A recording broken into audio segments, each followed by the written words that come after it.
जी अस्सलाम वालेकुम। उम्मीद करता हूं आप लोग सब ठीक ठाक होंगे।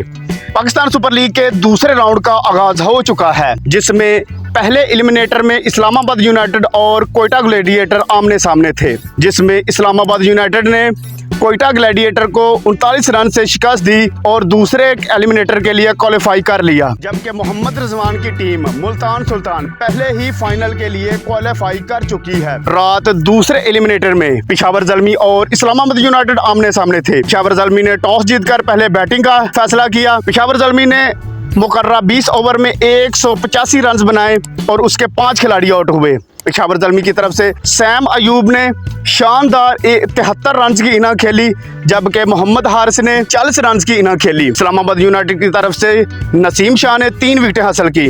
जब इस्लामाबाद यूनाइटेड ने बैटिंग का आगाज किया तो उसका आगाज अच्छा ना था और 60 के करीब उसके 5 खिलाड़ी आउट हो गए। बाद में इमाद वसीम और हैदर अली ने टीम को सहारा दिया। हैदर अली ने 55 रन की इनिंग खेली और इमाद वसीम ने 59 रन की इनिंग खेली और अपनी टीम को फतह से हमकिनार किया। इस्लामाबाद यूनाइटेड ने मुकर्रा टारगेट 19वें ओवर की आखिरी गेंद पर मुकम्मल कर लिया, जबकि पेशावर ज़ल्मी की तरफ से सैम ने 3 विकेटें हासिल की। यूं इस्लामाबाद यूनाइटेड ने दूसरा एलिमिनेटर भी अपने नाम कर लिया। इस्लामाबाद यूनाइटेड एलिमिनेटर 2 को जीतने के बाद अब PSL के फाइनल में पहुंच गई है, जहां उसका सामना मुल्तान सुल्तान के साथ होगा। चैनल को लाइक और सब्सक्राइब करना मत भूलें। अल्लाह हाफिज।